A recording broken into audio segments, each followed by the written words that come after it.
To establish a love link, remain listening for 3 seconds. Hello. You? I'm Hope Acosta. Welcome back to Even Odder Podcast.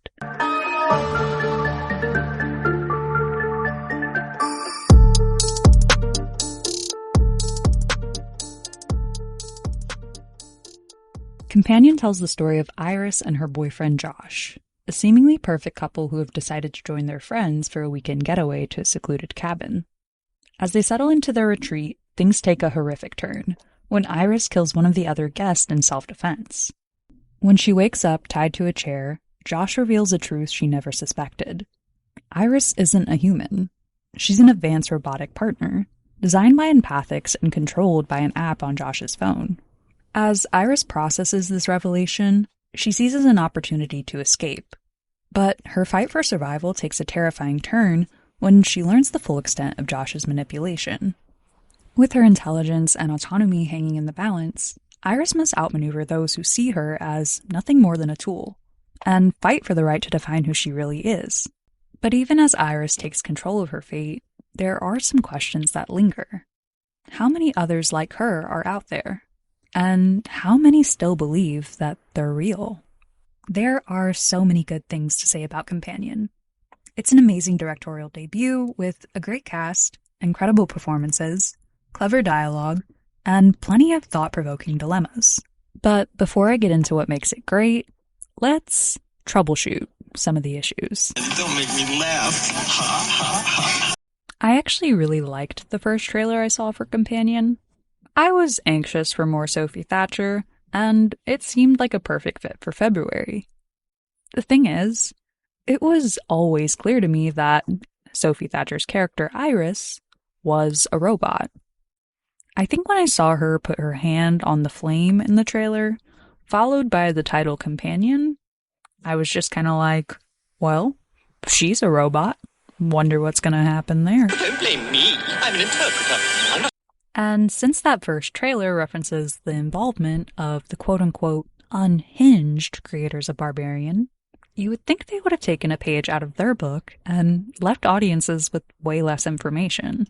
I get it, you want to sell your audience on what your movie's going to be about, but there's no denying that it's a better first-time viewing experience when you don't know Iris is a robot. That being said, there's a lot of fun foreshadowing in the early parts of the story, and a truly amazing body performance from Sophie before the big reveal. I'm confident that this will contribute to the rewatchability of Companion in the future, because even the director Drew Hancock questioned whether or not Sophie actually walked like that. The next thing is minor, but something else that slightly bothers me about Companion is that it feels like a movie that had to deal with the hardships of both COVID and the 2023 writer's strike. It's not like some terrible thing that ruins the movie, but it just has a similar, I don't want to say stench, but aroma that some other projects from the past few years have had. The last thing I wasn't sure about is probably something I should save for later, but I'm just going to rip the Band-Aid. I'm just not sure how I feel about the double showdown we get at the end between Iris and Josh. It's necessary to complete Hancock's story, but it just feels like there could have been a different way to get there. Patrick killing the cop after chasing Iris down, and then killing the empathics worker after chasing Iris down, felt repetitive. But hey, the bottle opener did come back, so I consider that a major win. If you disagree with me, I sort of get it, because there are moments within this sequence that I really did like, and many more moments throughout the entirety of Companion. One of them being the immediacy of its plot. I loved that it didn't waste any time getting to its story. I was a little unsure about that familiar grocery store setting that we've seen used in similar contexts with projects like You and Fresh in the past few years.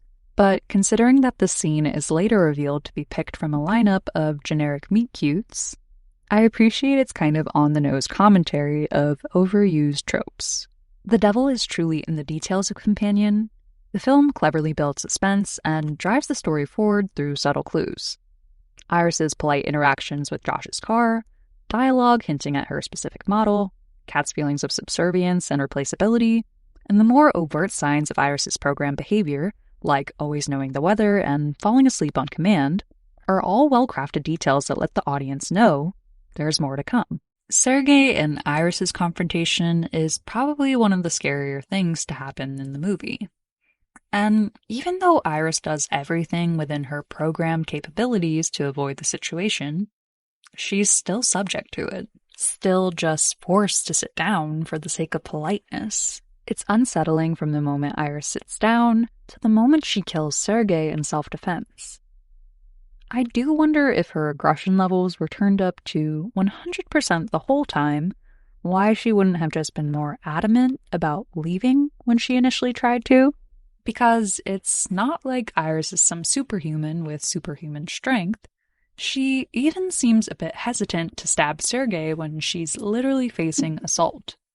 It seems like a bit of plot convenience, but I guess we'll let it slide because otherwise we wouldn't have a movie.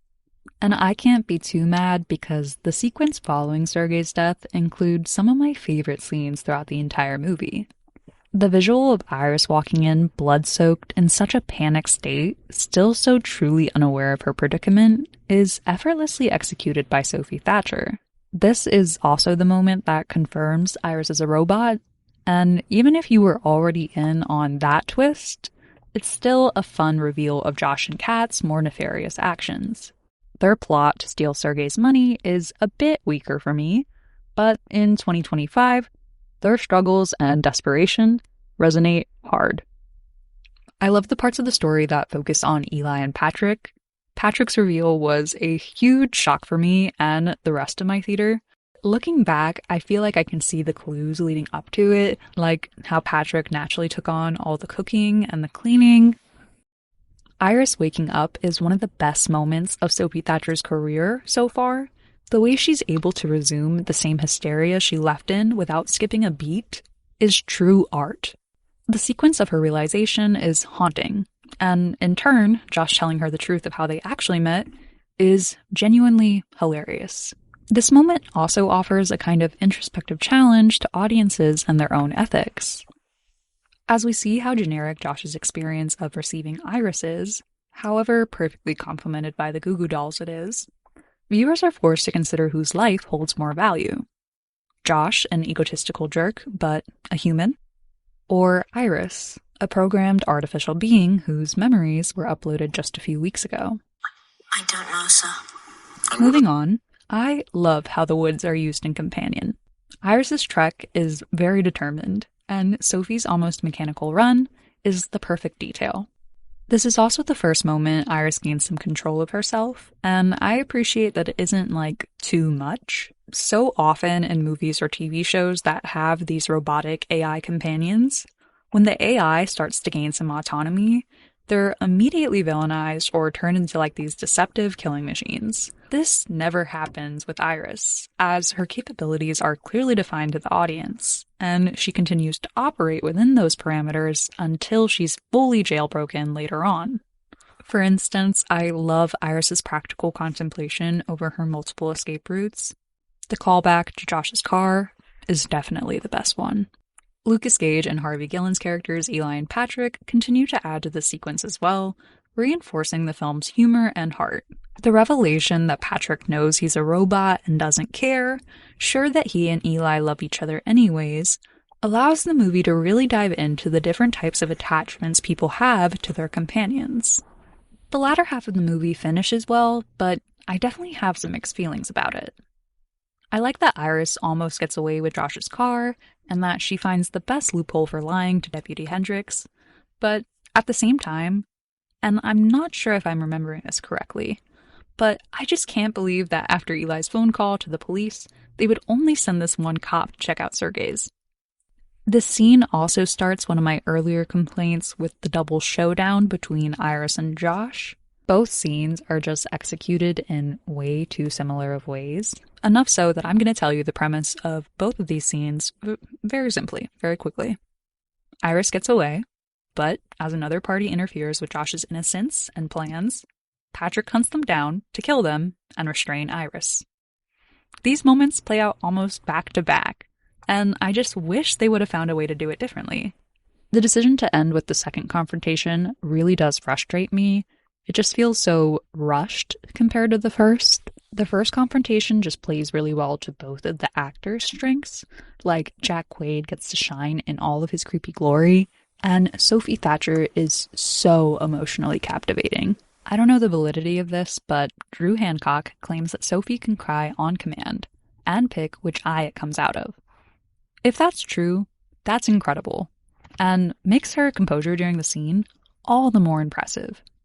I'm still not entirely sure how I feel about Jack Quaid, but he's got great timing and there's a lot of conviction in his performance. One more thing about the dual confrontation. I feel like Patrick's death would have been more impactful if Josh had actually witnessed it. I think seeing Josh recognize some of the agency within these beings could have added some real emotional weight.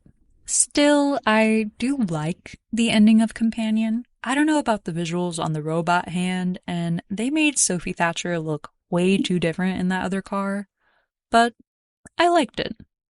Despite some bumps along the way, Companion is a good movie. It is a good movie, Charlie. And it's definitely a fun addition to the romantic horror sci-fi genre that I think we all needed this month. It's also a great reminder for people that The pace wasn't meant for you. serious bonus points if you got that reference. Companion gets an 8.4 out of 10. Now go to sleep.